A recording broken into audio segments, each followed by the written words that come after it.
dignitaries. At the dais, he is flanked by other governors, including Kisumu Governor Anyang' Nyong'o, is also accompanied by his Kilifi counterpart Amason Jeffa Kingi, and his Lamu counterpart too, led Fahim Tuaha, who are here to witness this momentous occasion. Remember, this is a significant milestone for the president in realizing his Big Four agenda in matters health. This is a promise that began in 2018 December to ensure that Kenyans have a quality health care right at their doorstep, and today he is going to officially roll out across 47 counties rather, to ensure that the Kenyans have access to quality health care without any financial constraints. So any moment from now, President Uhuru Kenyatta will be walking to the dais, followed by the national anthem, and we will kick off this event. We were just talking to some of the residents who ascertain that indeed you can walk into any government facility, health facility, and get access to any health medical need that you need. It doesn't matter which disease you're suffering from. The government has reassured that it can be able to foot the medical bill if you're registered under the NHIF. Following the NHIF Act that was enforced just a moment ago, every Kenyan is mandated and required to register themselves biometrically under the NHIF scheme. From there, the government has pumped in monies to ensure that Kenyans have money to be able to access any health facility.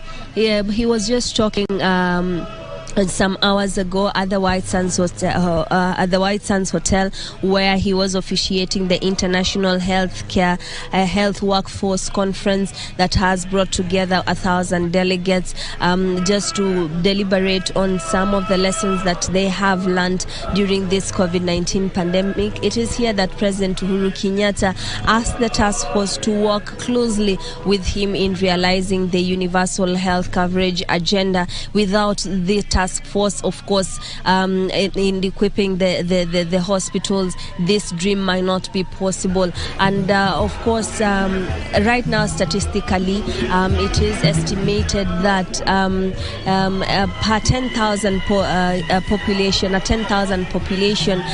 they are attended by 10 health workers. Now, the president wants to rewrite that by increasing this workforce to 13 health workers. That means that more the population can have access to healthcare anytime they walk into a health facility. Another significant milestone is the increase of health units. So President Uhuru Kenyatta is arriving at the main dais right now. He is accompanied by the local leadership, and he is going to roll out this momentous day across the 47 counties, the UHC across the 47 counties. He is walking to the main dais, and of course any moment from now we're expected to kick off the event. We begin with the national anthem.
Girl, I just wanna talk to you, baby.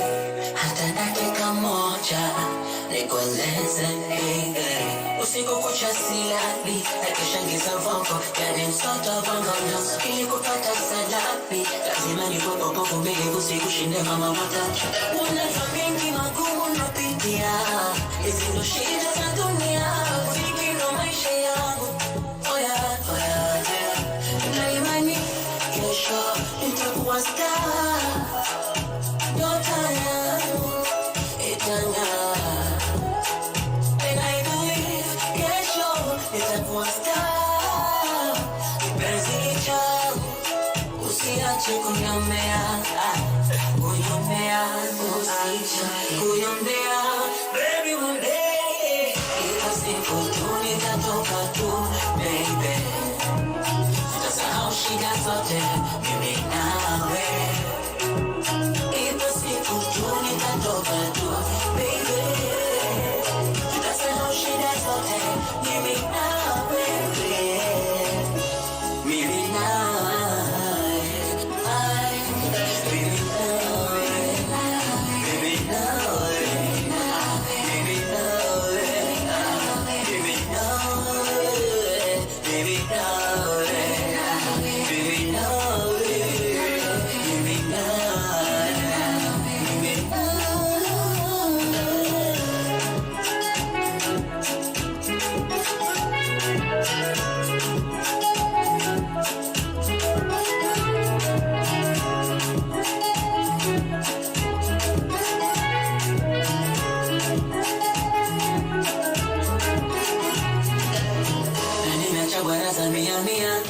usisahau watoto kuwapatia. Tunajua wanapenda sana vibatia. Nikichelewa kurudi si wakatisha tamaa. Watuliza mami hadi wapio kazini wajibu nitarudi mapema. Tuwapige na miss kuna nami kucheza nami tadio. Simali ni karibu mpenzi tutamiliki hata magario. Alokapita dawa na jua nisemi na mwia akamunalia samuvero salalia. Akasishiri maina jua ngaimani kesho nitakuwa star. Nyota yangu itang'aa. And I believe kesho nitakuwa star. Kipenzi changu usiache kuniombea, kuniombea, usiache kuniombea. Baby one day ipo siku tu nitatoka tu baby. Tutasahau shida zote mimi nawe. Ipo siku tu nitatoka tu baby.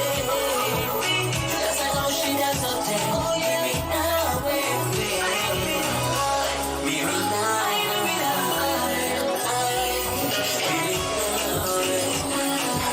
nawe. Fresh News zimeletwa kwako na Fine by Falsafa.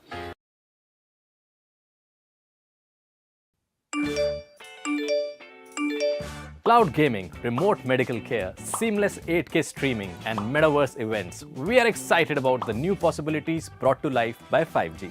We've all witnessed how 4G transformed our daily life with gaming, e-commerce, video, and music streaming. It's hard to imagine the changes 5G will bring about to our daily lives. Airtel has been at the forefront of 5G rollout, being the first telecom company in India to put 5G on a test network earlier this year, followed by cloud gaming tests. And now a major accelerator to the growth of India's digital ecosystem is going to an incredible partnership. Google has joined hands with Bharti Airtel for a long-term partnership, multi-year agreement. And that is good news for all of us.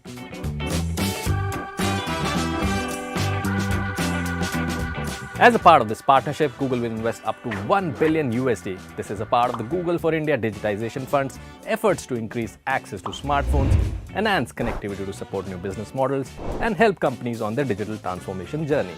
This will mean advent of best-in-class end-to-end products to serve customer needs, quality customer experience, and expertise to solve problems of affordability, access, and digital inclusion. Both organizations will also jointly invest across a wide spectrum to create digital solutions that uniquely serve India's connectivity and growth requirements. The Airtel-Google partnership will also focus on shaping and growing the cloud ecosystem in India to accelerate their digital transformation journeys. Airtel serves over 1 million small and medium businesses with its enterprise connectivity offering, and this partnership will help accelerate digital adoption. So Airtel, being one of the leading pioneers shaping India's digital future, has taken another step towards establishing itself as a pioneer of 5G technology in India. With Airtel's future-ready network, digital platforms, last-mile distribution and payments ecosystem, and its vision to expanding connectivity and ensuring equitable access to internet for more and more Indians, this step is sure to boost India's digital ecosystem. We're excited to see how these two tech companies will evolve and create use cases that 5G will enable for India.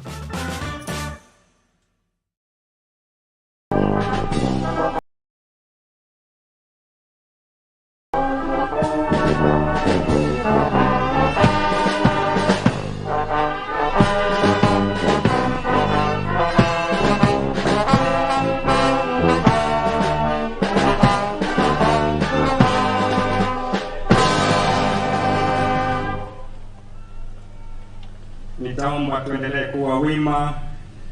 Taongozwa kwa maombi mafupi na Sheikh Twalib.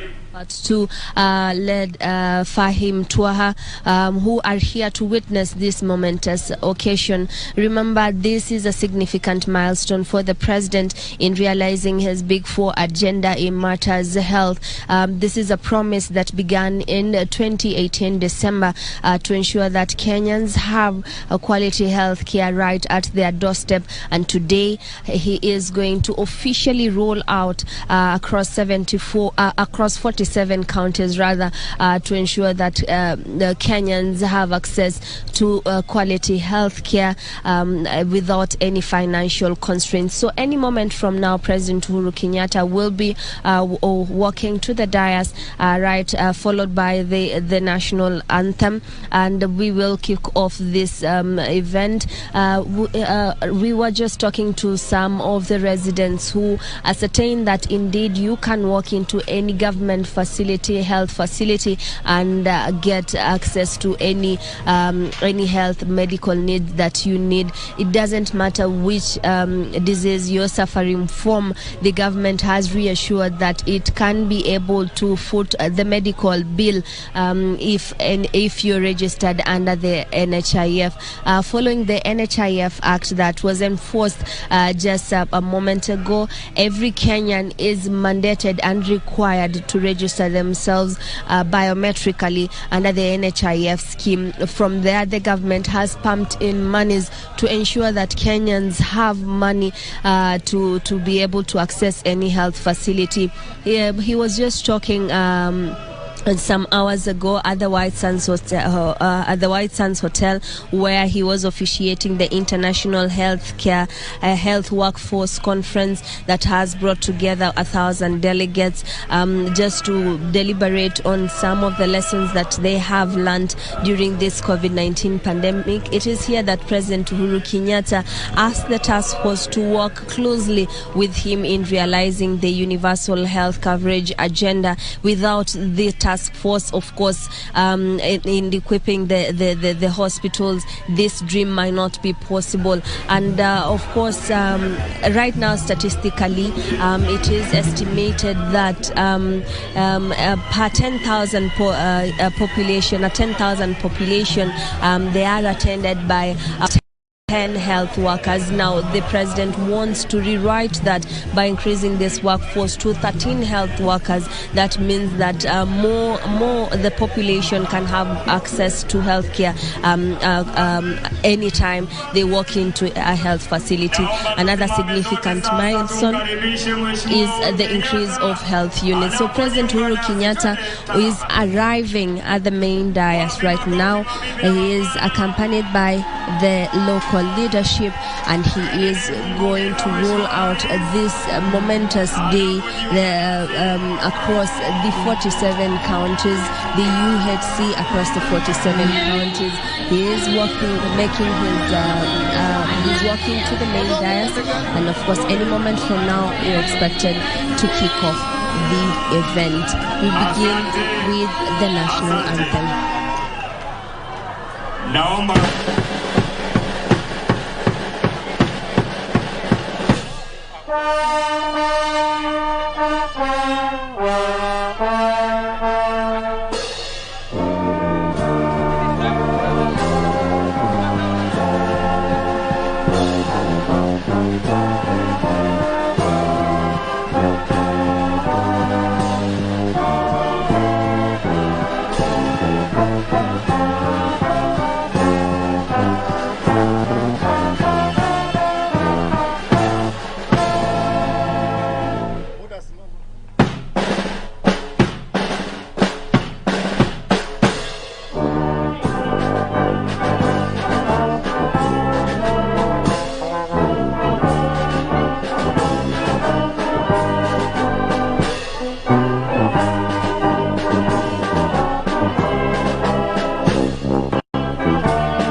nitaomba tuendelee kuwa wima. Taongozwa kwa maombi mafupi na Shehe Twalib na askofu hii kutoka jimbo la Kakamega. Tuamini na tuombe.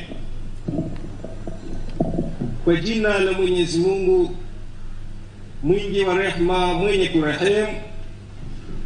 Kila sifa njema zote ni zako wewe Mwenyezi Mungu, mwingi wa rehema, mwenye kurehemu, mfalme wa siku ya malipo. Na ni wewe peke yako tunakuabudu, na ni wewe peke yako tunayetaka msaada kwako.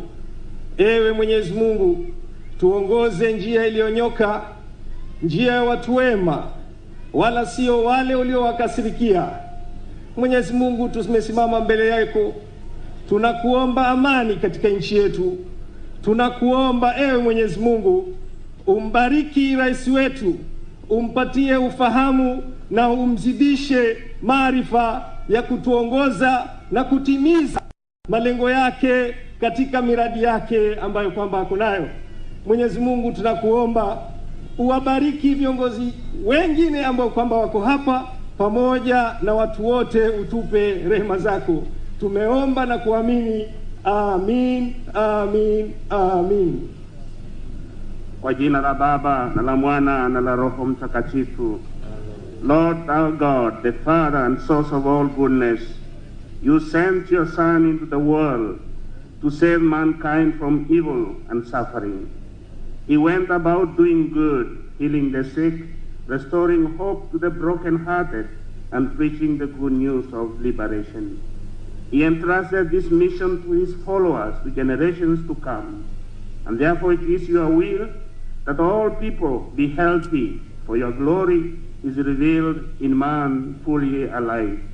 This day we do recognize that universal health coverage being rolled out nationally is indeed a participation in this healing ministry. We pray, Lord, that you bless this endeavor, that your people may experience healing and goodness, that the government which is truly committed to this as a crucial agenda and a pillar of human development, and indeed all partners and stakeholders, may come to successful fulfillment. Bless our President and his government, who is personally committed to the success of universal health coverage, that all the Kenyans, and especially the vulnerable, may get affordable and quality health care service in order to be productive for the development of our country. Bless us all today, and may this program be launched countrywide, grow in success for the health of your people and for the greater glory of your name. And this we pray through Christ our Lord. Asante sana Mheshimiwa Rais, kwa ruhusa yako naomba tuketi.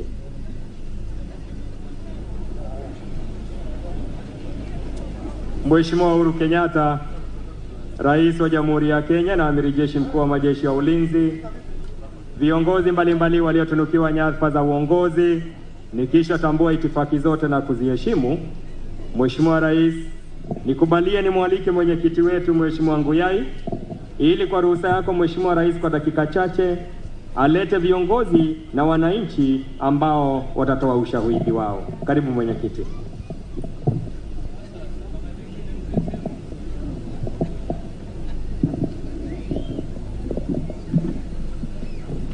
Mheshimiwa Rais, on behalf of and all protocols observed, the proof of the pudding is in the eating. Kwa hivyo tuko na watu wawili, mmoja wa kutoka Malindi County, Ali Bami, ambao ni wa miaka 53, ambao atatoa ushahidi ya vile amehudumiwa na akapata kusaidika na kuwa na health mzuri akihudumiwa na NHIF under UHC. Ali Barmi.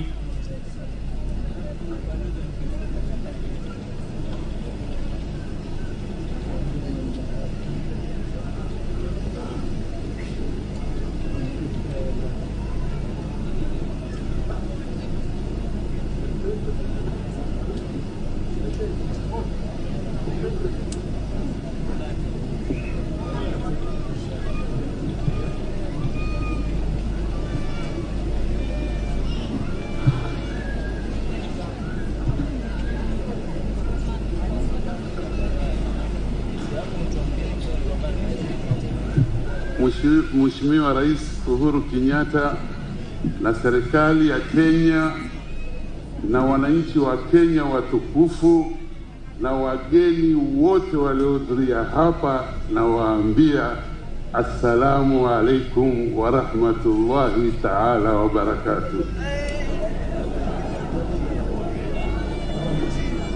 Nataka nianze na msemo tu mmoja, methali nafikiri watu wa mwambao wa pwani wanaujua. Wanasema hivi: ng'ombe akivunjika guu hurudi wapi? Lakini NHIF inaniambia mimi, baba, ukiumia mguu hutarudi nyumbani, utaenda kwa super cover. Hivi ndivyo unaniona leo katika huu mkutano, badala ya kuwa nyumbani nimeweza kukanyaga hapa. Sikuwa na uwezo kwa sababu nilijisajili kwa super cover kwenye NHIF, nikapata mfadhili akanilipia ya mwaka mzima, na sasa imeweza kuleta natija ya ile surgery ambayo nimefanyiwa ya hip replacement, na ikanilipia 250,000 bila ya kuchangia kitu chochote. Tena isitoshe haikuwa sajari moja, kwa sababu hii ni ajali ya utotoni, sikutarajia. Nikakaa mwaka uliofuatia, the next year, kwa vile account yangu iko sawa sawa, ikaweza kunisimamia tena surgery ya right ya hip replacement 350,000 ikalipa bila ya kusita. Na leo ndio nimeweza kukutana na rais wangu Bwana Uhuru Kenyatta, na muombea kila heri na baraka na mafanikio. Asanteni.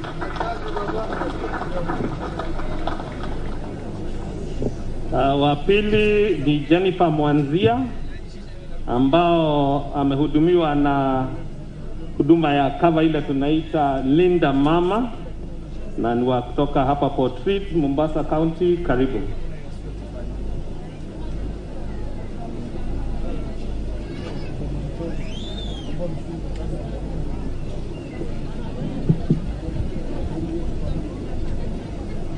Rais Mheshimiwa wa Jamhuri ya Kenya na wananchi wote, na wasalimu, hamjambo. Mimi ushuhuda wangu ni kutoka kwa kadi ya Linda Mama.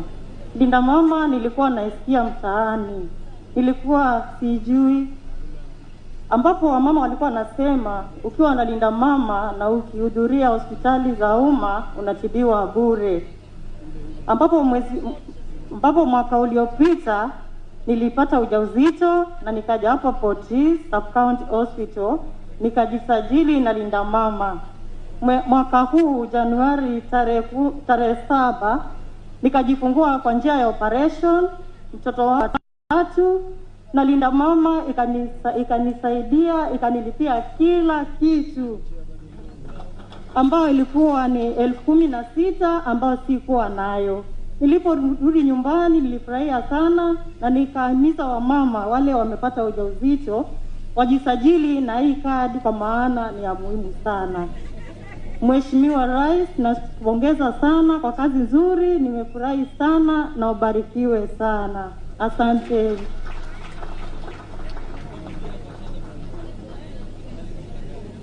We thank you, Your Excellency. As NHIF, we've received another 4 billion for Linda Mama, and we are sure that every lady in Kenya will benefit. Wa mwisho is Archbishop Martin Kivuva akizungumzia on behalf of all faith-based organizations to give a testimony on how the indigent program is being rolled out.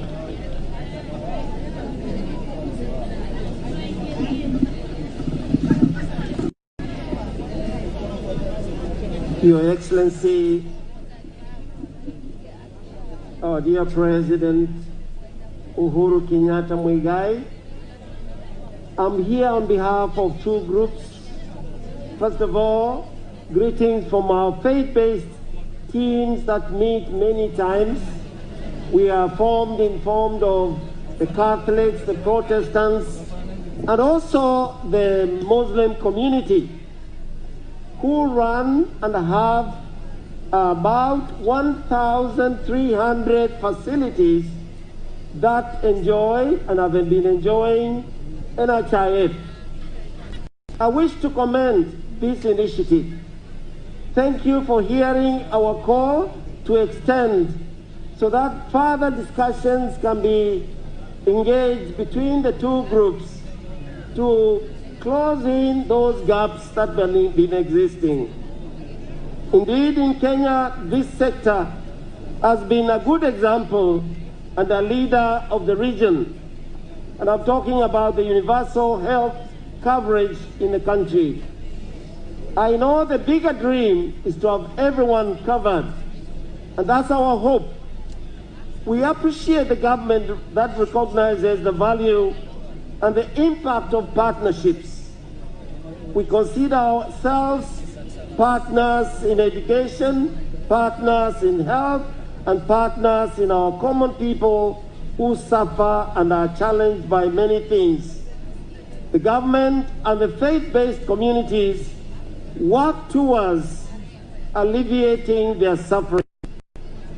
Indeed, the constituencies serve a large proportion of Kenya population, and such partnerships are also commendable.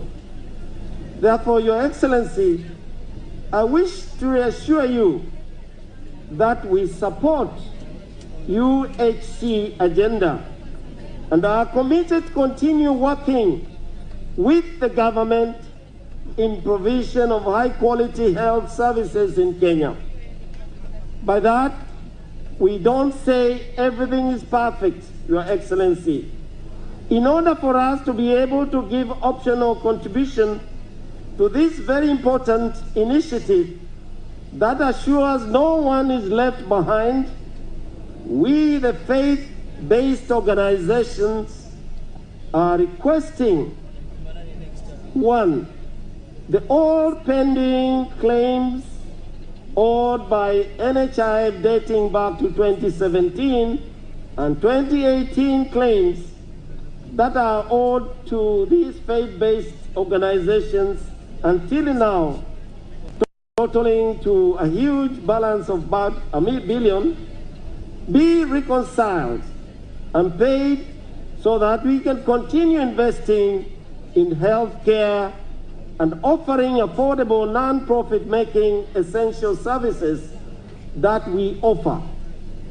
Number 2, we as faith-based organizations are also making a humble appeal to Your Excellency that for NHIF to contract for services introduced midway during the current NHIF contract period That is now, thanks be to God, with your intervention, was extended to June 2022 to allow for negotiations of new contracts. And we thank you honestly. I want to say that was a great move.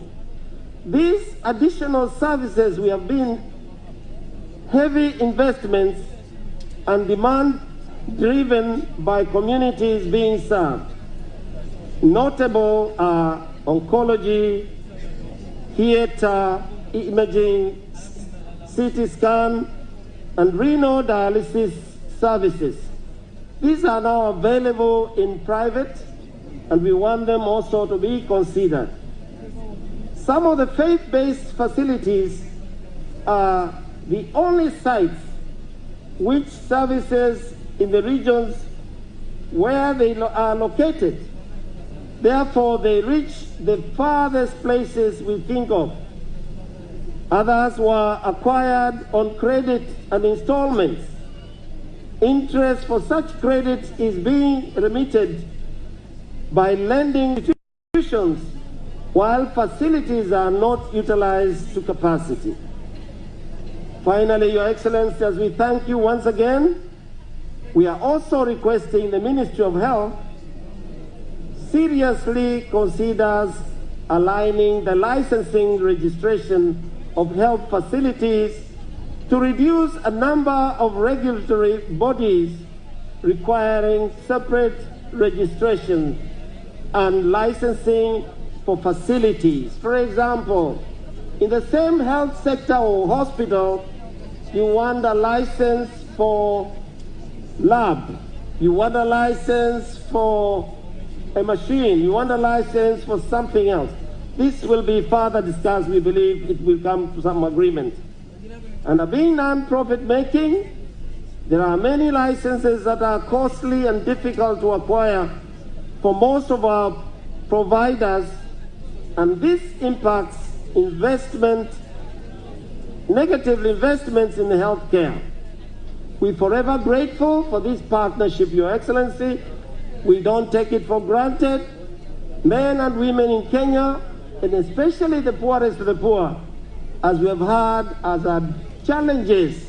These two examples we have received here, only a drop in the ocean. With our partnership, we can increase that so that we all receive equitable distribution of our resources that come by. We thank you, Your Excellency, and your government. We continue to pray for you, and I continue to say, God bless you, God bless Kenya. Asanteni sana.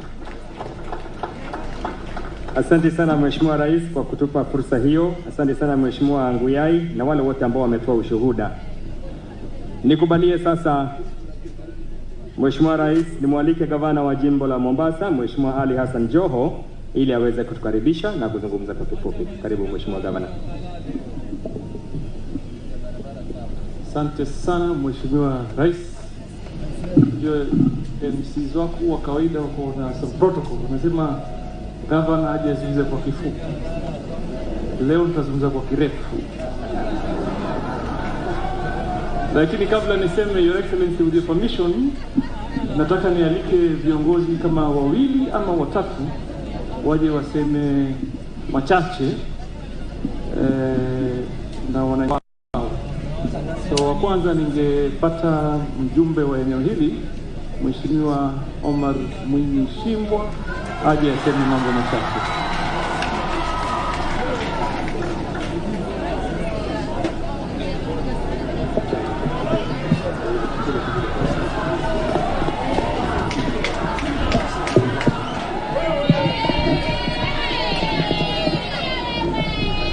Mheshimiwa Rais, kwanza nachukua fursa hii kukaribisha Changamwe na Potrizi ambapo mimi ndio nimezaliwa.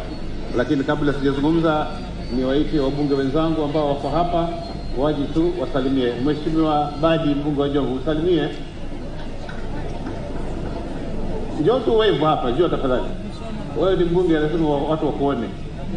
Mheshimiwa Abdusamad, njoo pia. Hao ni wabunge wenzangu wako hapa. Njoo kidogo usalimie Mheshimiwa Badi. Wajua wewe ni mwanasiasa, ukikataza kuongea inaleta shida. Sema jina na kidogo fulangenge kitu kama hivyo. Haya. Mheshimiwa Rais, mimi naitwa Mheshimiwa Badi. Leo nataka kusema tosha. Ama sawa. AKA kijana mwepesi, Garangi di Mabiori, mzee Fulangenge. Nataka kukwambia Mheshimiwa Rais, waliosema kwa wewe umesahau Big 4 agenda. Leo mwenye macho aone. Moja, universal health care, na hii leo unaizindua hapa Mombasa. Twakupigia makofi na kongole kwa kufanya hiyo kazi nzuri. Mheshimiwa Rais, jambo jingine ambalo nilikuwa nataka tuseme hapa katika Mombasa, tuna mengi ambayo umeweza kutufanyia. Na hivi leo kitu ambao nataka kusema ni kwa kuwa wale ambao wanakukashifu, basi mwenye macho haambiwi tazama. Hapa umetufanyia mambo haya matibabu, na Mungu atakuona kila mmoja katika mabilioni uliowasaidia. Mungu atakulipa Mheshimiwa Rais katika mambo yako ya baadaye. Kwa hivyo kama mbunge wa Jomvu, nashukuru kwa sababu leo katika kadi hizi unazozitoa, kadi 4,000 zimeenda katika sehemu yangu ambayo ya translate to 20,000 people. Asante Mheshimiwa Rais na Mungu akubariki. Thank you so much. Asante sana Mheshimiwa Badi. Mheshimiwa Mishi, mbunge wa Likoni, jike la Simba hilo. Mheshimiwa Rais Uhuru Muigai Kenyatta, kiongozi ambaye maneno yako ni machache lakini matendo yako ni makubwa na ni mengi.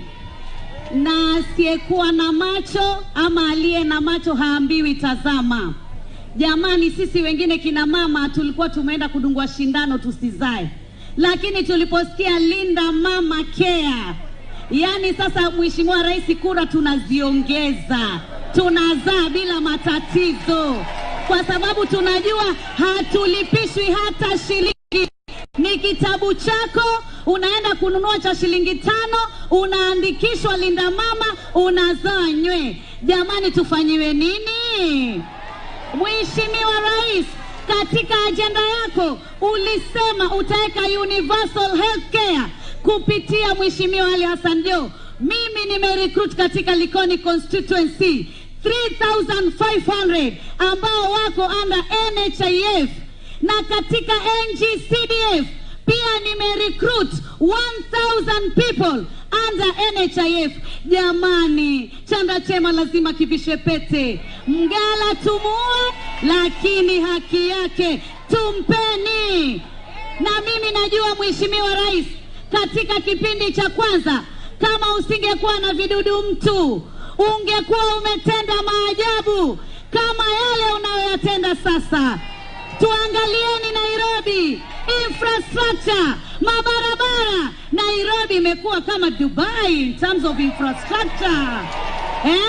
Mombasa County imekuwa kama Dubai. Mimi alhamdulillah, Dongo Kundu bypass kesho kutwa Rais anakuja kunifungulia. Kama sitaki kuvuka feri, naona kuchoka Nairobi naingia. Kwani iko nini?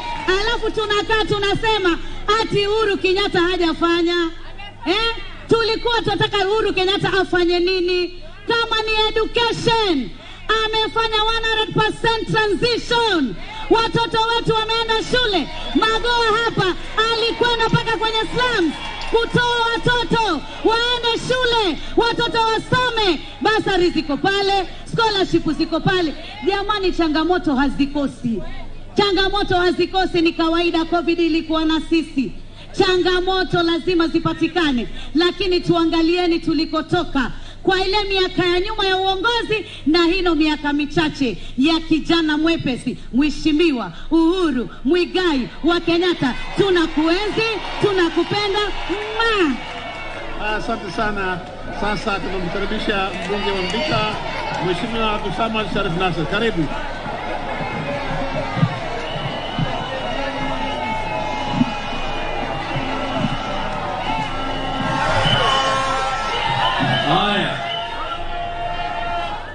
Aya, wanachangamwa na Mombasa oye.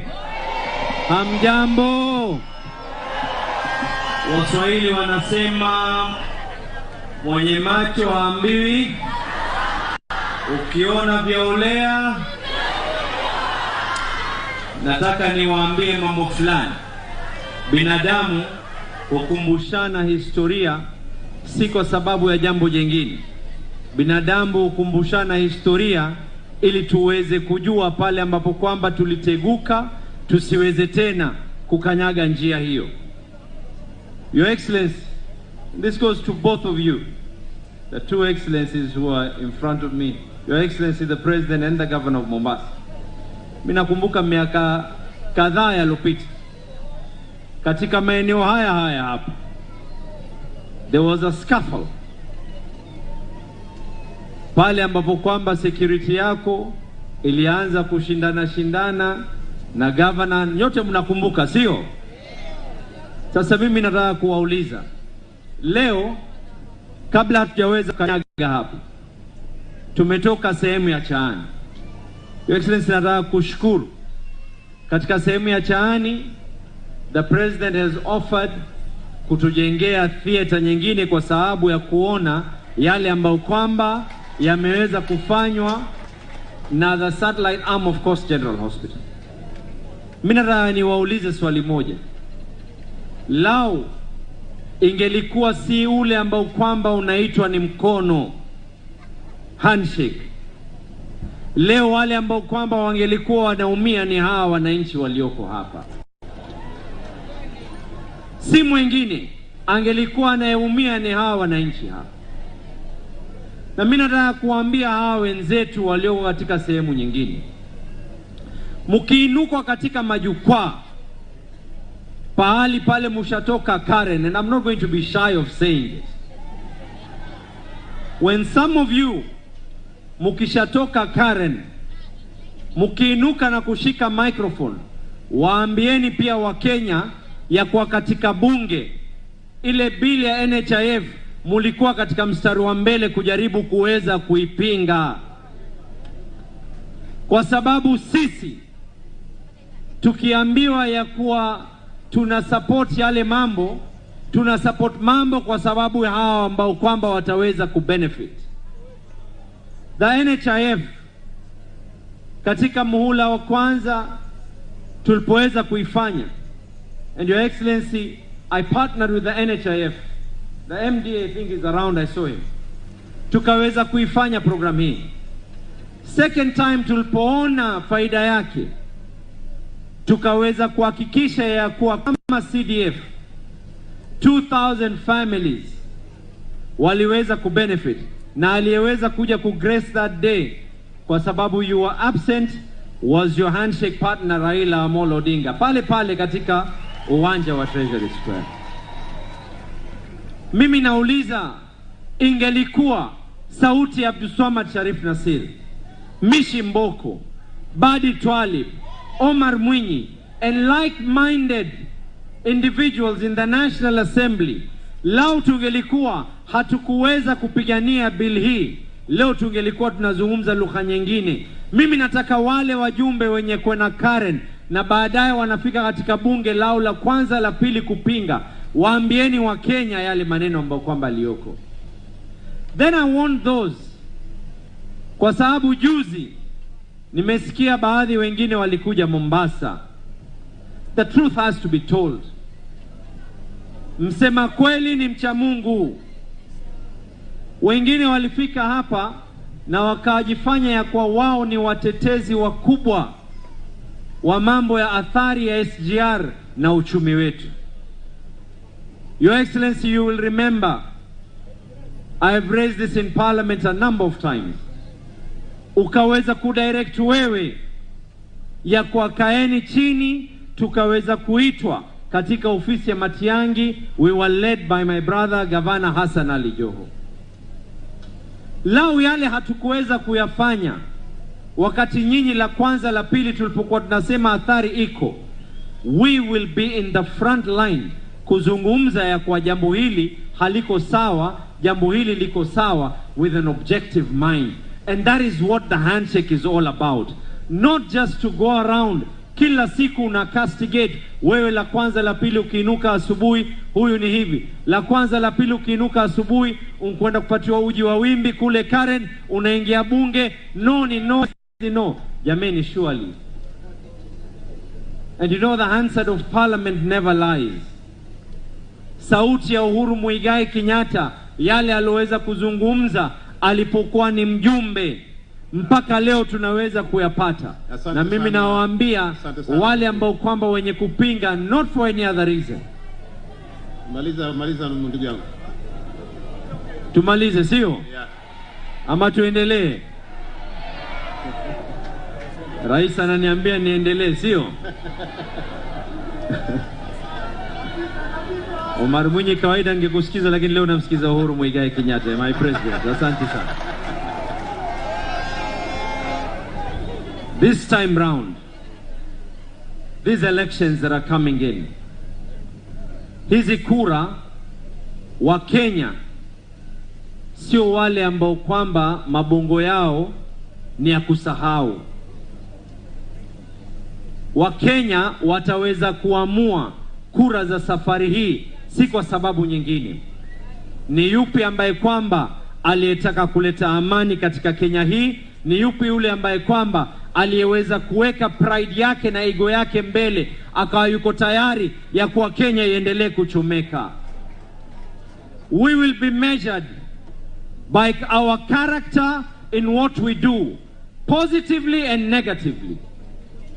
Tutaweza kupimwa kwa yale ambayo kwamba tumeweza kuyafanya in and out of parliament, in and out of county assemblies, in and out of the corridors of power in State House. What were you able to do during your time when you were the deputy president? Sio kila siku la kwanza la pili. And you know what surprises me? Lile ambalo kwamba linanishangaza mimi zaidi, some people tend to think that when the president decides to do things and they work well, mambo yakiwa yako sawa, they are conveniently in government. Utasikia ya kwa we did this, we did this, we did this. Lakini yale mambo mengine utasikia ya kwa hii serikali ilifeli hivi, ilifeli hivi, ilifeli vile. Yale mazuri mengine wanajipambia wao. Kwa hivyo sisi tunawaambia wa Kenya, vote wisely. Tutaendelea kukumbushana. And I am confident, Your Excellency, not for any other reason. I am confident and I believe in continuity. I am confident that Kenyans know the winning side of this next election. Si hata nyinyi pia mnaijua sio? Ni Azimio sio? Wangapi wanasema ni Azimio? Mumenyosha mkono sio? Asante sana. Na mimi tu ni kuweza kumaliza na kusema, Your Excellency, hii program hii tulianza kuwa kama wajumbe, and I do not want to be left behind, and that is the reason why I want continuity. Nilipokuwa ni mjumbe nilipigania hizi sheria na kifua changu ili leo Wakenya hawa waweze kufaidi, na nikahakikisha ya kuwa familia kadhaa ya wameweza kupata coverage. Panapo majaliwa ya Mungu ni mengi. Mungu atupe pumzi na uhai. Mungu akitujalia nikishakuwa gavana, hii program itaendelea hapa ndani. Asanteni sana na mubarikiwe wana Mombasa. Haya, asante sana. Mheshimiwa Rais Uhuru Muigai Kenyatta, Waziri wa Afya Bwana Mutahi Kagwe, Waziri Magoha, magavana wetu wakiongozwa na Gavana Ali Hassan Joho, na wageni wetu waalikwa na wananchi watukufu pamoja na watumishi wetu wa hospitali ya Port Reitz. Ni furaha kubwa kuwa serikali imeamua kuwa sherehe hii ifanywe katika county 001 na katika constituency 001. Unajua Changamwe ni constituency 001. Na Mheshimiwa Rais, si 001 kwa jina, kwa vitendo, we are actually leading in Mombasa County. Na Mheshimiwa Rais, hapa ndipo nilipozaliwa, na nilimwambia ndugu yangu Hassan Joho nilikuwa hustler mimi. Na hapa nikiuza maandazi asubuhi kwa wagonjwa, na tukicheza mpira huko mahali kuna jeshi saizi. Kwa hiyo sisi ndio mahasla, si wale wengine. Na Mheshimiwa Rais, sisi katika uongozi wetu ni watu wa msimamo. Na siku moja nilikwambia State House ukanikasirikia, nakumbuka. Nilikwambia sisi tunampenda Raila Amolo Odinga. Na hao wengine wamekudanganya. Si nakumbuka hapo Mheshimiwa Rais. Ukakasirika, lakini kweli ulikuwa ni huo. Kwa sababu ilikuja kura ya Malindi tukashinda. Hawa sio gavana Joho. Lakini saa hii nashukuru zaidi kuliko watu wote. Mheshimiwa Rais alikuwa anakuja hapa Changamwe kufungua mradi hanialiki. Hata ilikuwa serikali haitambui kama kuna mbunge hapa. Lakini sasa through the handshake tunashukuru mambo yanakuwa, ama sio jameni? Na tunaamini pia through handshake Mheshimiwa Rais tutashinda hii kura ambayo inakuja. Na tunahitaji kushinda kwa sababu kuna agenda ambazo lazima zikamilishwe. Hapa Changamwe Mheshimiwa Rais, projects ambazo zimefanywa hapa ni za billions. Hata saa nyingine huwa nikilalamika kule naambia Mheshimiwa wewe ufai kuongea. Kwako kila project imefanywa ni kweli. Na nashukuru pia Mheshimiwa Governor niko naye hapa. Tumefanya projects nyingi sana na kaunti ya Mombasa hapa. Moja ni Bomo Stadium, ni hiyo Chaani Health Center ambayo umetoka, na ile kliniki ambayo iko kule Chaani pia vile vile, pamoja na market ya Chaani na kule Changamwe. Yote haya tumefanya tukiwa tunashirikiana pamoja na tukafanya hizo kazi. Pongezi Governor. Lakini saa nyingine lazima ni criticize. Unasikiwa na criticize mitani. Huwa ni kawaida siasa. Na jambo lingine ni kwamba mimi watu wangu wa Changamwe wananipenda. Ulinipatia milioni 100 nikaleta maji huko. Mpaka leo hospitali yako ina maji, ilikuwa haina maji. Na Potrizi yote ilikuwa haina maji for 20 years. Sasa kuna maji. Nikajenga shule 3, Mwijabu Secondary, Chaani Secondary pamoja na Bomu Secondary. Sasa zinaendelea pia vile vile through hiyo pesa. Na through hii no NHIF Mheshimiwa Rais, through CDF tumeweza kuenroll familia 3,000 mpaka sasa. Na pia vile vile tumejenga TVET pale ambapo serikali yako ilitoa 50 million na sisi tukatoa 10 million. Na ndio hiyo Mheshimiwa Rais, nimekuomba utupatie ile ardhi adjacent to it ili hii college yetu iweze kuexpand. Tumekosa misaada kutoka Germany worth hundreds of millions kwa sababu ardhi hatuna. Na tuna ward moja kule airport ina watu karibu 30,000, haina skuli, haina any public institution kwa sababu hatuna ardhi. Ambayo watu wetu walikuwa wanaishi huko na serikali ikachukua, it has 80 acres Mheshimiwa Rais, ambayo ilikuwa ni ya refinery, lakini hakuna kazi inafanywa mpaka leo iko vile vile. Ikiwa tuanze kukatiwa hata 20 acres, tuweza kujenga market, tulikuwa tumegawana governor, tukajenga shule, tukajenga hospitali, watu wetu wa kule pia vile vile wakaweza kufaidika. Tukirudi katika hospitali ya Potrizi Mheshimiwa Rais, nashukuru through my initiative tumeweza pia kuchimba borehole na kuleta hiyo maji, tukaweka na ambulance pia vile vile, tukaweka na mataa ndani ya hospitali ile street lighting through your government. Kwa hivyo tunakushukuru sana pia vile vile. Na hatunge pia furahi kuacha nyuma kama Korogocho vile imesonga mbele, hospitali yake inaenda kuwa level 5. Hata hii hospitali yetu ya Potrizi Mheshimiwa Rais ilikuwa ina serve East and Central kwa mambo ya TB. Kwa nini leo pia isiwe level 5? Ama sio jameni? Masemaji watu wa Changamwe, maipenda hiyo? Hebu tuonyeshe kwa mikono. Asante sana. Tuna hospitali ya wazimu hapa pia. Na mental health leo hata waziri Kagwe atakwambia is a major concern.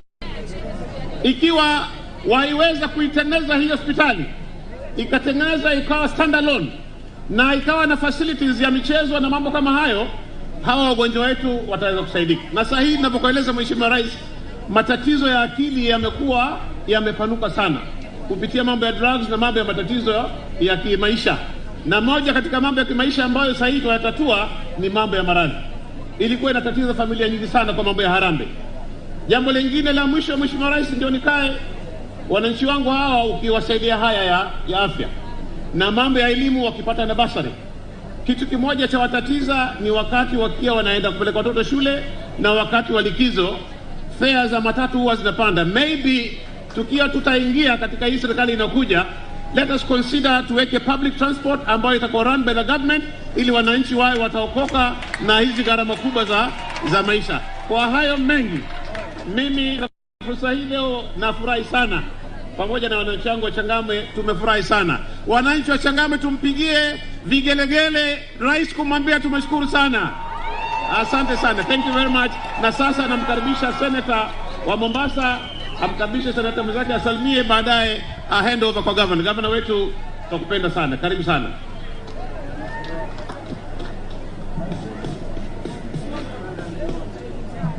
Mheshimiwa Rais, waheshimiwa waziri, magavana walioko hapa, spika wetu wa Senate, wabunge wenzangu, hamjambo?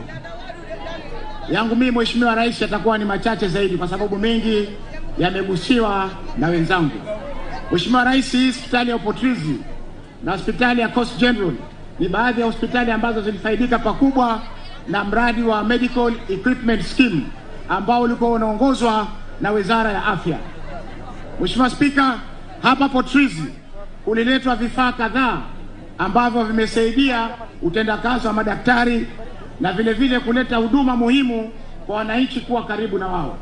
Wewe Mheshimiwa Spika, najua mradi huu unakwenda kwisha, lakini tunaomba kwamba serikali yako izingatie, kwa sababu yale mambo mengi ambayo iliweza kufanya na mradi huu. Nimeweza kusafiri mpaka Tana River nilipokuwa na kamati ya COVID, nilisafiri mpaka Kilifi, Kwale, Isiolo, Embu na kwingine kwingi ambako tuliona kwamba vifaa ambavyo vilitumwa na mradi huu vimeweza kusaidia pakubwa kurahisisha utendakazi wa madaktari na kuwapa huduma muhimu wananchi. Wewe Mheshimiwa Spika, naomba Mheshimiwa Rais, samahani Mheshimiwa Rais, kwa sababu nimezoea na spika wangu yuko hapa. Mheshimiwa Rais, naomba kwamba mradi huu uongezwe, contract iongezwe ili hii huduma iweze kuendelea kufanyika. Mwisho, Mheshimiwa Rais, ni kwamba tayari tunajitayarisha katika kura mwaka huu, na sisi twakupongeza zaidi kwa sababu wewe ulikubaliana na ndugu yako Raila Amolo Odinga kuwa na handshake, ambayo handshake ile imeweza kutuletea sisi miradi mingi. Mombasa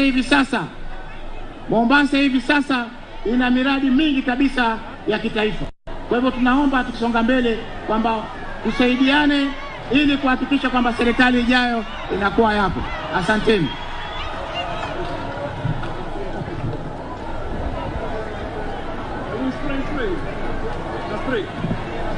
Haya, mumesikia sauti viongozi wa Mombasa. Sasa kwa kutambua tu hapa tuko na seneta wa Kwale, Mheshimiwa Isa Boy, simama upake mkono. Hapa niko na magavana wawili, niko na magavana watatu. Gavana Fahim Twaha, gavana wa Lamu, gavana magavana wako wengi, njoni mbele muonekane tu. Niko na gavana wa Siaya, my brother is King, umeingia saa ngapi wewe? Hebu semeni kidogo tu gavana. Gavana, just for a minute. 1 minute. Hapa. Johnny mbele. Najua huduma afya ni ya makaunti, mseme kidogo. Watu wa Potrizi, mjambo. Haya. Tunafurahi kwa hapa siku ya leo kuendeleza huu mradi ambao unafunguliwa siku ya leo ya Universal Health Care. Hii ni brainchild ya Rais Uhuru Muigai Kenyatta na sisi tunaunga mkono uongozi wake. Kule Lamu tuna furaha kubwa. Tulipata barabara ya lami mpaka Mokoe, mpaka ndani Peketoni na inaenda mpaka Mkunumbi. So Rais, we are very thankful for the road, tarmac road to our place. Na tunataka kuhakikishia tuko nyuma yako. Vile ukituambia tuende right, tutaenda right. Kiambia left, tutaenda left. Kwa machache nasema asante sana. Thank you. Haya. Governor Siaya Rasanga, Colonel Rasanga. Karibu. Tusalimiane kwa hewa. Asanteni sana mtukufu rais. Siaya nasema ni Azimio, hakuna kitu ingine. Sawa sawa. Na naye nimeona hapa pia ni Azimio. NHIF pia ni Azimio. Ama namna gani? Asanteni sana. Governor Godana, Tana River. Wananchi wa Mombasa, Changamwe, mjambo. Mheshimiwa Rais, sisi mbali na hayo yote yamesemwa, mimi nataka niongeze tu ya kwamba tunakushukuru zaidi sana. Hata unajua ya kwamba tumezungumza na waziri wako na tukakubaliana ya kwamba kuendeleza mpango huu kuna hospitali 2 zile za level 3 ambazo zitajengwa kule Tana kwa sababu ya kupanua hii mipango yote. Tunaendelea kujadiliana na rafiki yangu hapa ndugu Joho kuhusu mambo ya kuunganisha kwa njia ya teknolojia, mambo ya telemedicine na mambo mengine ambayo tulishazungumza pia na waziri wako. Tunakushukuru pia kwa sababu ya ile barabara, ile alternative to lapsa. Hizi sasa mambo ina flow, Mheshimiwa Rais, lakini tuna kawivu kidogo sisi kule Tana. Kawivu ketu tukikaa hapa na watu wa Mombasa, watu wa Kilifi na Lamu, basi hutuambia mambo mengi ambayo yamefanyika. Lakini sisi kule kwetu kidogo kuna mambo ni mahafifu kidogo mambo yanayofanyika kule. Tukakuomba Mheshimiwa Rais ile barabara tuende moja kwa moja Nairobi. Tukaomba kiwanja cha ndege na mambo ili Tana nayo ifunguke ichangie uchumi na ukakubali. Sasa Mheshimiwa Rais, najua ya kwamba wewe ndio kinara mkubwa wa Azimio.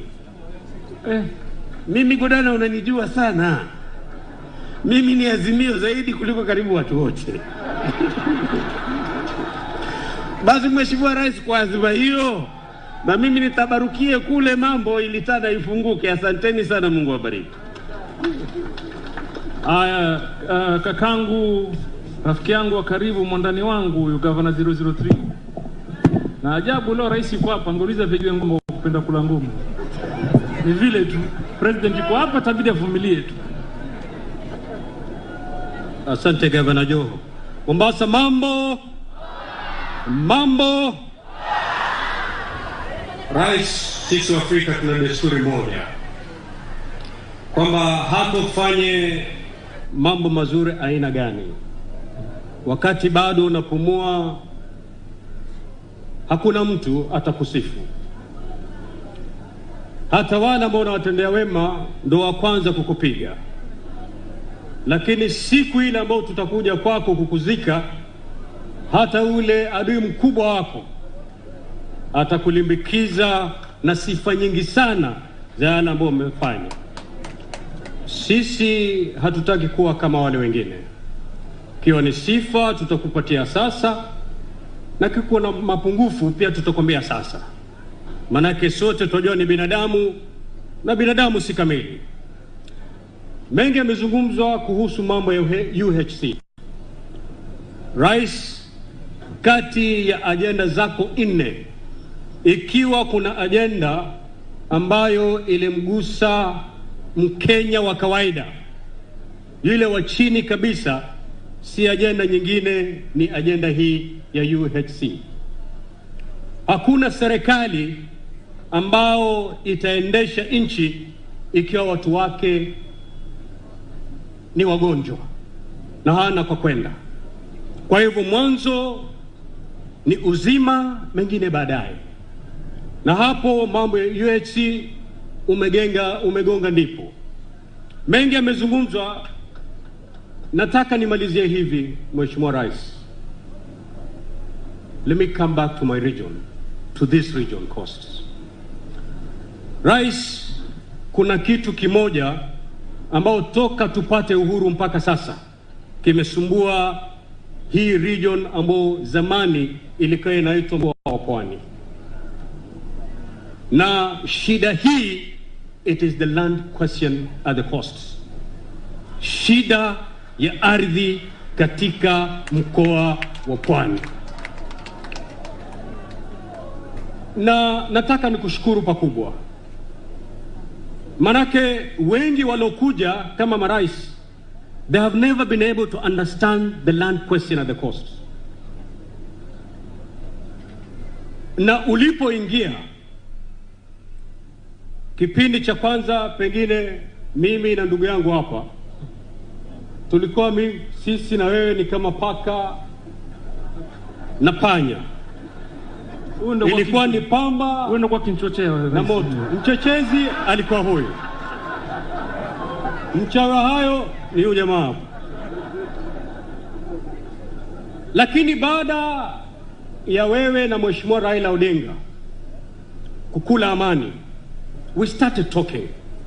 Nakumbuka tulikuja State House kama viongozi na tukazungumza swala la ardhi katika mkoa wa Pwani, na ukasema nendeni, kuna mikakati kadha wa kadha nimeweka, nitawahusisha na mambo itaanza na suluhisho tutapata.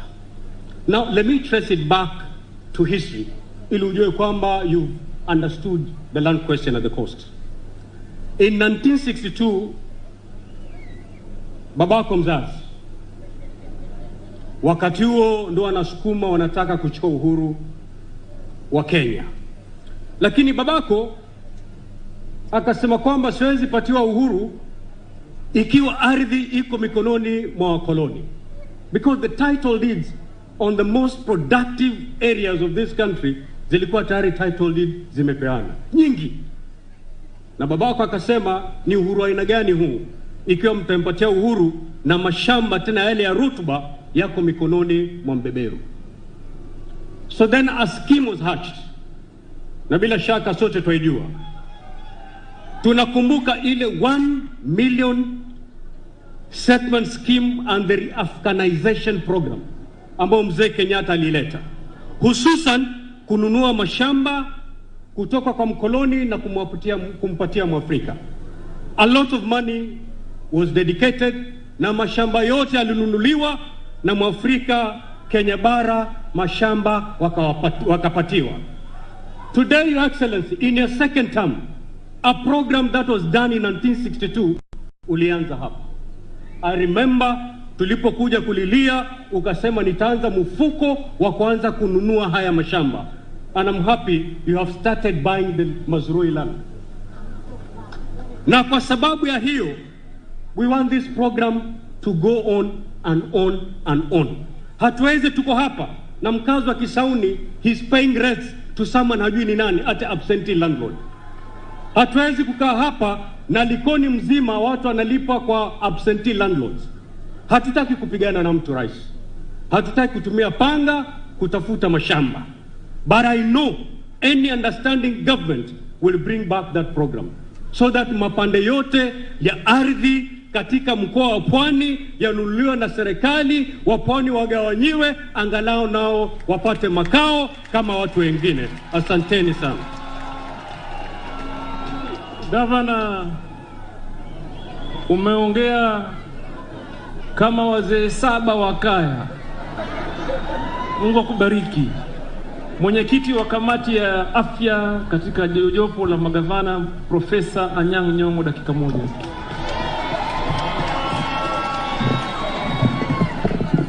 Asante sana Gavana Joho.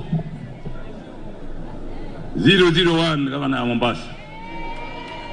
Asante sana Rais wa Kenya Mheshimiwa Uhuru Muigai Kenyatta na waziri wake Bwana Mutahi Kagwe na wale wote ambao wanafanya kazi katika Wizara ya Afya. Mimi nimefika hapa leo na salamu chungu nzima kutoka Kisumu. Sawa sawa? Mmepokea? Na hata sisi watu wa Kisumu tunaona ya kwamba Gavana Joho na serikali yake anafanya kazi nzuri sana hapa Mombasa. Ningependa kualika Bwana Joho aje huko Kisumu to compare notes. Kwa sababu kama Mombasa ni Paris, Kisumu ni Europe. Na sisi tuko tayari kujenga Kenya. Na tunataka kujenga Kenya, kuendelea kujenga Kenya na azimio la umoja. Mwalimu Julius Nyerere alivyosema ya kwamba Afrika ni moja na binadamu wote ni sawa. Ni kwa sababu kwa hivyo serikali ya Uhuru Kenyatta ameanza hii miradi ya National Health Insurance Fund.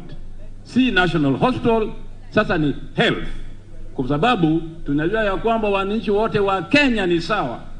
Na katika constitution yetu, katiba yetu, kipengele 43, kila Mkenya na haki kupata afya bila kulipa chochote, saa yoyote, wakati wanataka. Ama sivyo? Na leo hii tumeanza safari kuhakikisha ya kwamba kila Mkenya kutoka leo mbeleni atapata afya nzuri bila kulipa chochote. Sawa sawa? Sawa sawa? Asanteni sana, Mungu wabariki. Asante. Mimi Mheshimiwa Rais, kabla nimwalike Mheshimiwa, hapana, mimi sio senator. Senator niteleza kama speaker, huyu ni president. Kabla nimwalike chairman, mimi nina mambo machache ya kusema. Na jambo la kwanza, unajua huwezi kuthamini kitu kama hakija kudhuru. Wazungu wanasema mvaa kiatu kile kinachomfinya yeye ndio yajua kinapomfinya. Sasa hivi mimi nasikia watu wengi wakizungumza mengi, lakini mimi najua kama governor wa Mombasa, baada ya kupigiwa kura mwaka wa 2013, najua hali ya huduma ya afya ilipokuwa siku zile na hali ya huduma ya afya iko sasa namna gani. Mimi najua. Sasa wengi wanaweza kusema wanavyotaka kusema, na ni yao waseme, but we know the truth, pale tulipotoka na pale tulipo sasa. Na hayo yote yasingeweza kukamilishwa kama hatukuwa na ushirikiano wa kufanya kazi pamoja, and understanding the needs and the demands of our people. Watu wanasema hapa afya, you will not be productive in any way if you're not healthy. So mimi nikisoma mfano hapa Mombasa tu, leo Mheshimiwa Rais ametembea na waziri na mawaziri wengine katika our satellite facility here in Chani, na ziko zingine, iko Mwakirunge, Kisauni, iko Shikadabu, iko Mtongwe, na iko Vikwatani.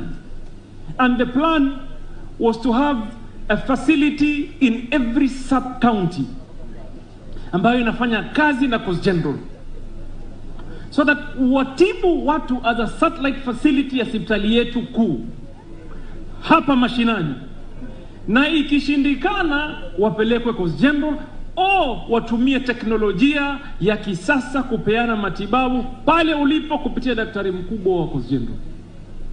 We have achieved all that. Na kuna watu wanajua na mdomo sana, but I'm going to tell you the truth. Here in Coast General, I saw my colleagues, for example, in Mandera, some few years ago, they were celebrating the first C-section. Mama kuzaliwa kwa upasuaji. They had a huge function because they had the first C-section. Here in Mombasa, in Coast General, we're able to do open heart surgery. Moyo unafunguliwa hivi, unatibiwa. Wale ambaye hawana mapenzi, tutatia kwa mapenzi kidogo, urudishwe na utoke. Maana kuna watu wana chuki. Akiamka chuki, akilala chuki, akikesha chuki, akishinda chuki. Hao tutawapeleka pale Coast General, tufungue moyo, tuutie mapenzi, tuwarudishe majumbani. Hapa kwetu tumeona madaktari wadogo, young doctors becoming specialists, being trained to be, consultants and look after serious diseases hapa kwetu. Ugonjwa wa saratani we can tibu here at Coast General. Hapo. Na kesho tutakuwa na president na waziri kufungua kituo kipya cha radiotherapy hapa Coast General. Hapo juzi nimeenda mimi Coast General, nimeona referral. I saw some Indian doctor that I normally see at Aga Khan. Nikauliza Iqbal Kandwala, my CEO is right there. Busimama Iqbal wakuone. I saw a doctor there who works for Aga Khan, Waziri. And I went in and said, what is he doing here? Iqbal told me he came in with a patient from Aga Khan to be treated at Coast General Hospital. Alafu arudishwe Aga Khan, sit down. Alafu arudishwe nini? Aga Khan. So yoyote ambaye asema haifanyi, mchuki. We are progressing. So we are achieving the UHC by ensuring, number 1, access, number 2, quality, and most importantly, responding to the challenges of the moment. Kama ugonjwa unaosumbua watu wa saratani, tuwe tayari. Kama ni ugonjwa tuwe tayari. Na kadhalika. Tumepatana mpaka hapo. So Your Excellency, I want to assure you at our level here in Mombasa, as a county, we are committed to this very important cause. Ya mwisho, nimwalike chama, nimesikia wanasiasa wenzangu wameongea mengi kweli. But you see, these people see the truth. Hawa watu wanaona ukweli. Wanajua urongo ni upi na ukweli ni nini? Ni upi. Unajua jana ama juzi vile, juzi walikuwa tonoka. Juzi they made me an agenda. Walinisema kila kitu. Lakini ile kitu ambayo hawajui, mimi huwa sina time na wao. Mimi hata sijui kawaishi. Hata wakija wakitoka hata sina habari nao mimi. Yale ambayo nasema mimi ni ya ukweli na ni ya haki. And you know, someone attempted to say something here. Kweli, Your Excellency, tulikuwa kuna uhusiano wa kinoma na wewe. But why I salute you is that you are very easy to forgive. I mean, you forgive easily. You forgive easily. Tulikuwa kwa kweli, tunkupa majina ya kila aina hapa. But we came and sat in a room and told you our problems. Ndio mimi nashangaa kuna mmoja jana hapa asema, mimi nikichaguliwa nitarudisha utendakazi wa bandari Mombasa. Wakati mimi nilipokuwa nasema, aliniita academic dwarf. Ati mimi sijui mambo ya bandari. Nikamwambia, wacha wewe, mimi naweza kufundisha wewe na familia yako mambo ya bandari. Because we are neighbors, we live side by side with the port. And I want hawa waheshimiwa hapa, Omar Mwinyi, Badi, and everybody to bear me witness. We came to you, Your Excellency, here in State House in Mombasa. Tukakueleza challenges zetu zote, na moja was that conversation on how the port operates. Ukatutuma tukae na Matiangi, Masharia, and I think at that time the finance minister, hata wengine wao walikuwa kule, walikuwa pale jana. And we agreed. Sisi tulikuja na msimamo mkali, tukisema hatutaki SGR. Na watu wako wakaja na msimamo mkali, wakasema wanataka SGR. Tuka negotiate. Mwisho tukakubaliana sawa, SGR ifanye na malori yafanye. And that is the position until today. So somebody who thinks they can play with the emotions of the people, kuja kuatia hisia ambayo iko, musifikirie kama sisi ni mafala, my friend. Hatubebwi ufala. Hatubebwi nini? Hawajasikia. Hatubebwi ufala. Kama kuna kitu tutazungumza na tutakubaliana. Na mimi nataka nimalize hapa, nataka Your Excellency, I'm glad and I'm happy namaliza serikali hii ya Mombasa. Najitayarisha kuingia serikali ya kitaifa sasa. Mimi najipanga na hiyo serikali ambayo itaundwa ya Azimio, niko kati yake mimi. Mujue watu wa Mombasa, you shall be represented kati ya chama cha Azimio katika serikali ya kitaifa. Tunakubaliana. Na mimi nikiwa hapa, nilipokuwa njiani nilipigiwa simu na mdosi wangu. Nikamwambia mdosi, I'll call you back sir. I'm with the bigger boss today. Akaniuliza unaenda wapi? Nikamwambia tunaenda huko White Sands, alafu tunaenda Potrizi, alafu tunarudi hapa Chaani, alafu njaribu kumbox mdosi katika project zingine. Kaniambia ukifika Chaani, Azimio watu wachangamwe.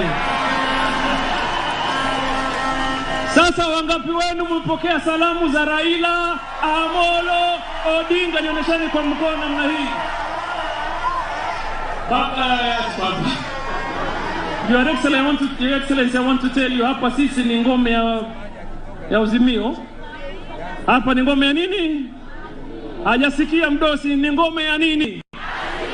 Waende, warudi, waje, wasije, wakubali, wakatae, hapa ni ngome ya nani?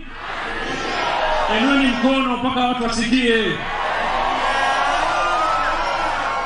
Allow me, Your Excellency, to invite my brother, the chairman of Mjipula Magogwana, Mheshimiwa Wambora.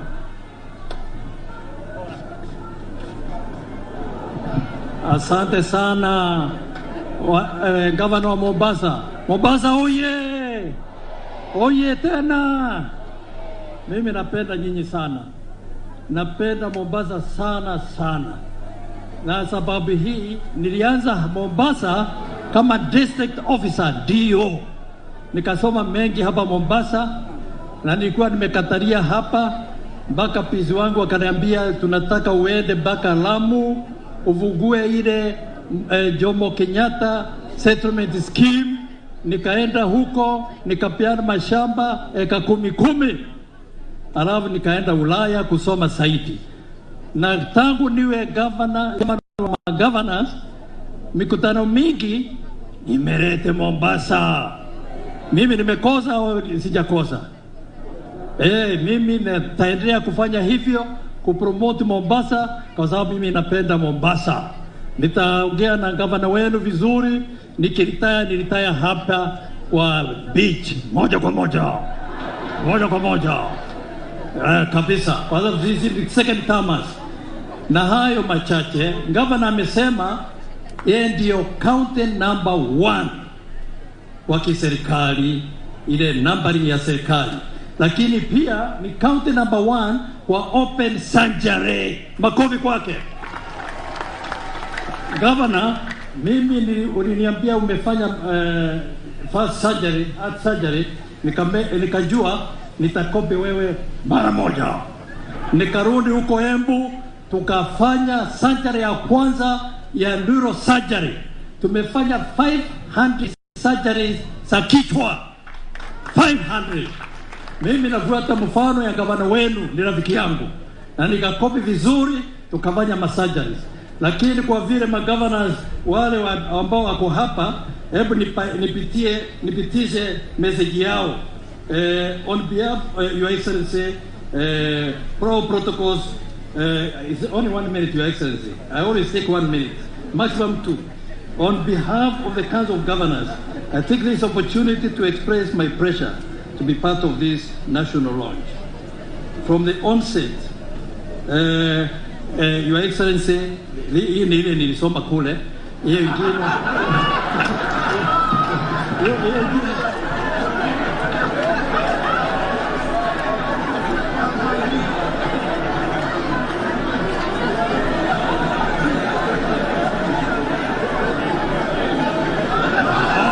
Sawa. Hiyo ingine nilisahau kwa gari ya Minister for Health. Lakini ni sawa.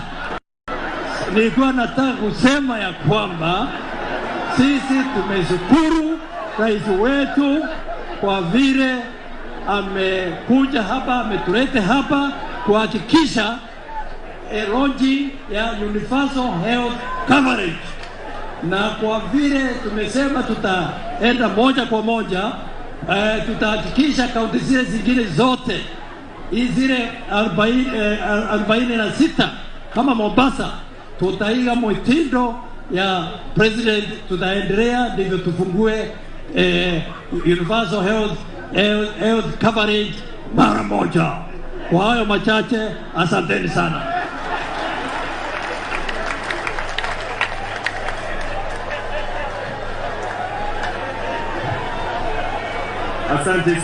Asante sana Mheshimiwa Rais kwa nafasi hiyo. Nikubalie sasa nimwalike waziri wetu wa afya Senator Mheshimiwa Mutahi Kagwe ili aweze kusema kwa kifupi na kualike Mheshimiwa Rais. Karibu waziri.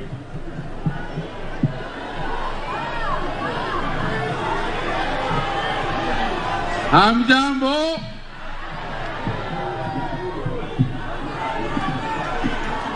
Wananchi hamjambo. Ngoja kidogo. Hiyo yote tunajua. I get it. Can you get it? Alafu tutukubaliane hiyo. Your Excellency, kabla sijasema chochote, wajua kuna mfanyikazi moja hapa ambaye anatusaidia sana katika mipango hii ya UHC, na wafanyikazi ndio sana wanafaidika na hii mpango yako ya universal health coverage, na ametusaidia sana. Na yeye pia court organization yake ni members ya board ya NHIF. Kwa hivyo ukiruhusu Mheshimiwa Rais, nataka kumwalika ndugu yangu Bwana Tuoli.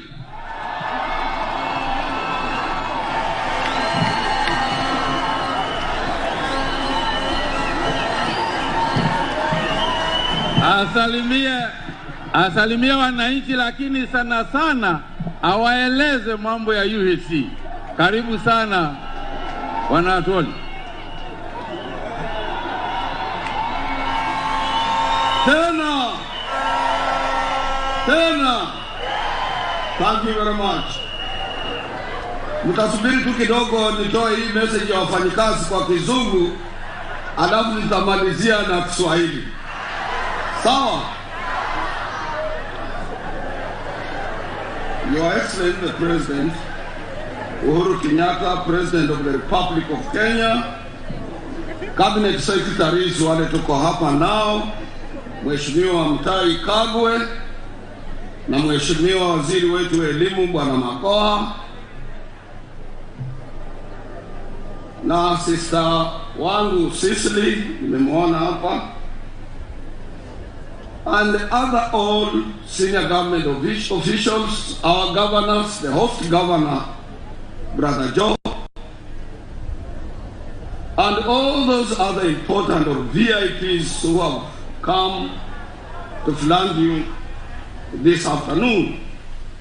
First and foremost, Your Excellency, let me thank you very much for the wonderful work you have done, and your record speaks for itself.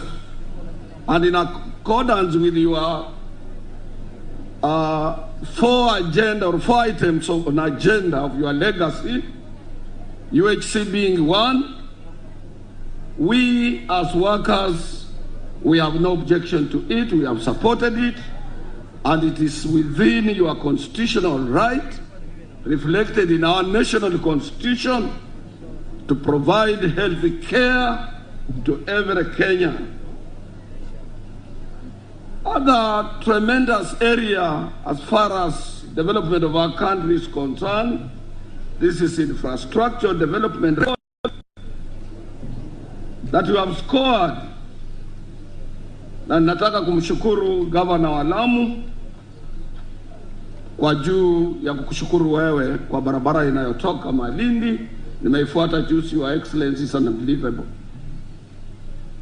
It is not lost on us, Your Excellency, that among the big 4 agenda, was the critical focus area of universal health care, where you sought to ensure that all Kenyans, wherever they are, have access to quality and affordable health care.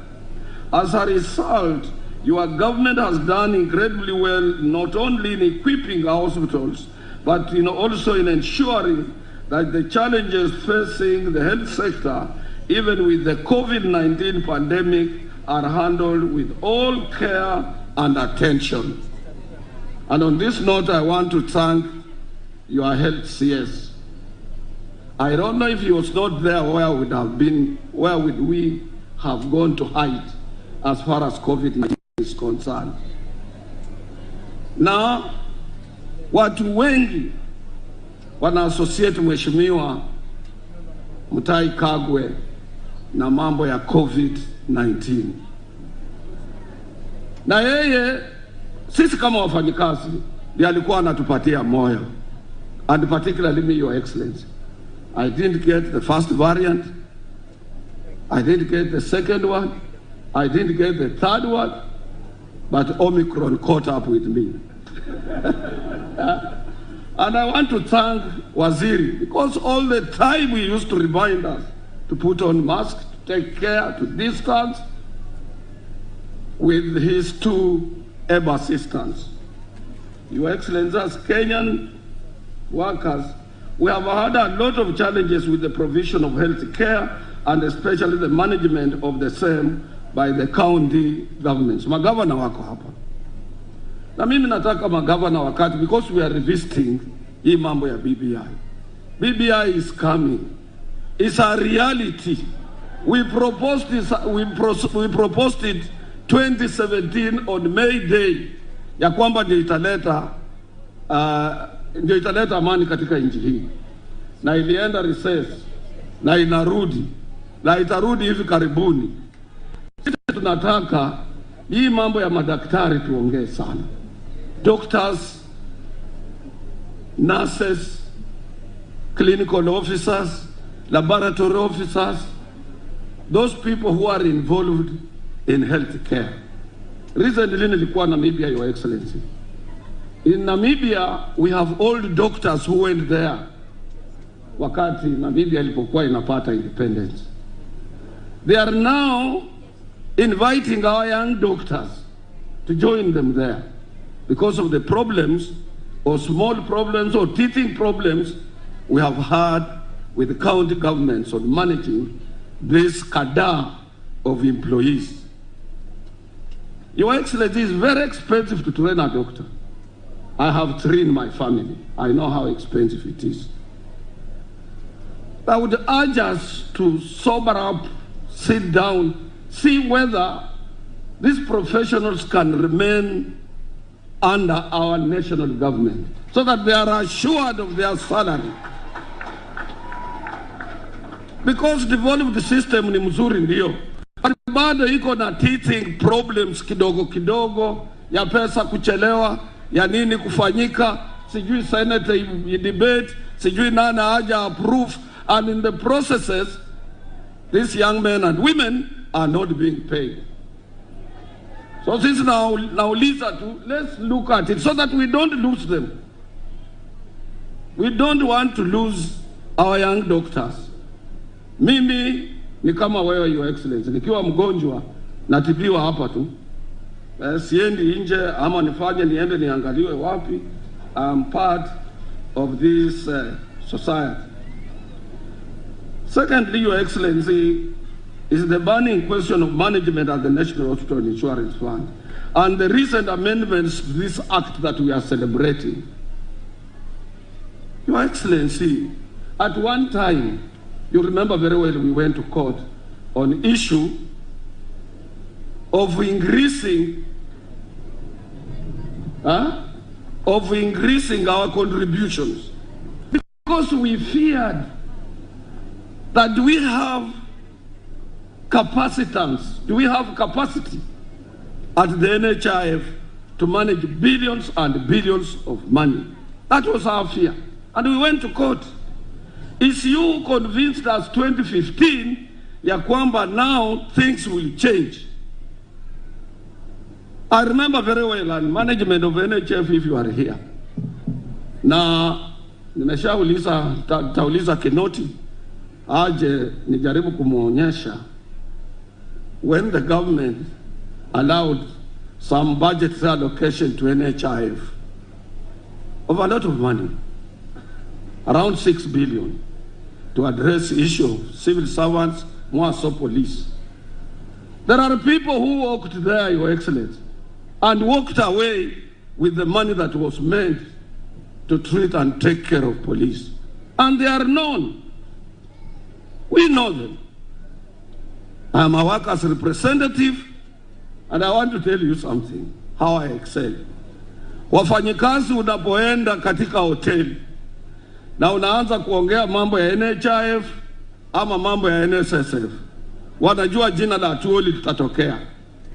Wanasonga karibu, wanaleta vikombe ya chai.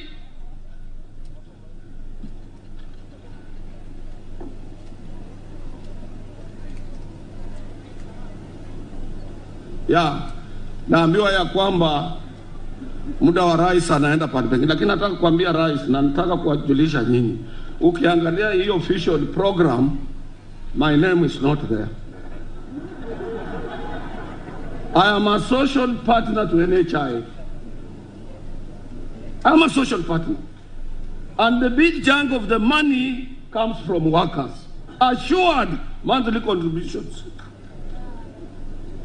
And there is a school of thought somewhere in the government that workers must be alienated from NHIF and NSSF. My friend, nataka mjue the powers of workers. I come from a pressure group.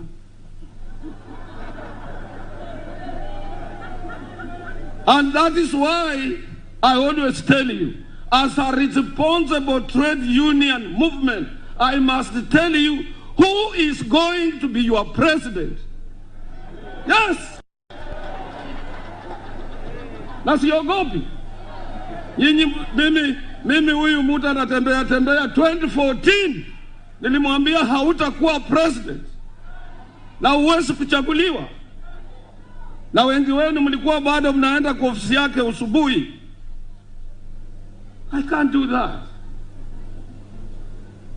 Na ni aibu. And I want to tell you gentlemen, huyu kijana ambaye anadanganya nyinyi alisaliwa 1966 December. Mimi 1966 nilikuwa natoka nimemaliza form 4. Na wakati wa watoto wa form 4 tulikuwa wazee. Now after 6 months on 2nd of June 1967 nikaandikwa. When he was 6 months old, if I would have met the mother, I would have been the father. Child.